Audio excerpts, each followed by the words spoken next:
Magnus Carlsen tinggal selangkah lagi meraih gelar juara AIM Chess US Rapid. Di final hari pertama, dia mengalahkan Artemiev 2,5 1,5. Kemenangan Magnus didapat pada game pertama dan kedua. Artemiev bangkit di game ketiga, tapi Magnus mengamankan remis di game keempat. Dengan demikian, nanti malam dia hanya butuh hasil imbang untuk mengamankan gelar juara.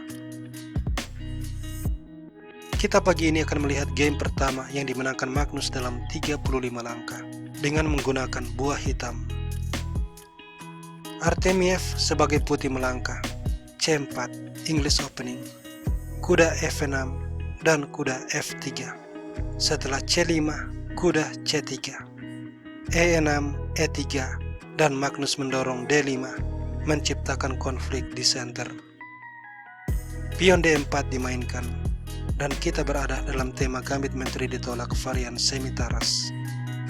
A6, pertukaran pion, pion makan, G3, bersiap fianchetto.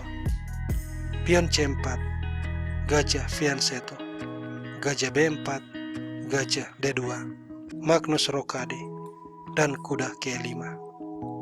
Kuda C6, setelah Artemiev rokade, Magnus menaruh benteng di petak E8, mengancam kuda, dan memprovokasi Artemiev menukar kuda. Pion makan memperkuat formasi pion. Artemiev memajukan B3, dibalas A5. Setelah pion makan, gajah A6, menteri C2, dan gajah makan pion mengancam benteng. Benteng B1, kemudian gajah makan kuda untuk memperkuat kontrol terhadap petak E4. Gajah makan, kuda E4, gajah mundur, dan H5. Menteri D1, H4. Artemiev melewatkan pion ke G4, lalu A4, A3, gajah menyerang menteri. Menteri E2, benteng E6. Setelah benteng C1, menteri ke petak G5, tapi Artemiev mengusir menteri. Menteri E7, dan gajah menyerang menteri. Menteri C7, kemudian pion menyerang benteng. Benteng kembali, dan menteri E1. Di sini Magnus mempertahankan pion, mengorbankan pion C. Artemiev mengambil pion, unggul 1 pion, dan Magnus mengorbankan pion yang lain, H3. Gajah makan pion, Artemiev unggul 2 pion, tapi Magnus mulai menekan. Menteri G5 dibalas dengan menteri E2, dan setelah benteng C8 mengancam benteng, Artemiev pada langkah ke-31 blunder. Dia menaruh benteng di petak C1.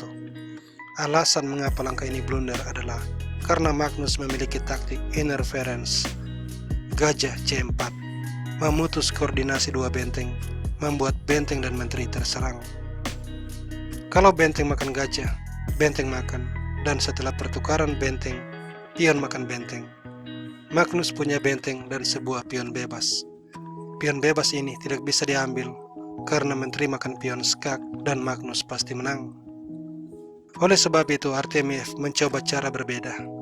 Dia mengambil benteng, mengorbankan menteri.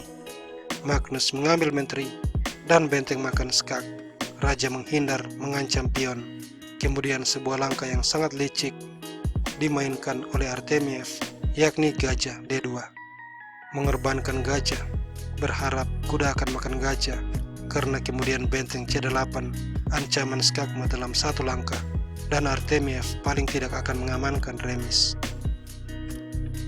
Magnus tidak terjatuh ke dalam jebakan ini. Dia memainkan langkah yang benar, gajah makan pion, mengancam gajah, dan sampai di sini Artemiev sudah kalah. Dia masih mencoba gajah G2, tapi setelah gajah ke F3, ancaman skakma dalam satu langkah, Artemiev menyerah karena tidak ada cara baginya menyelamatkan raja.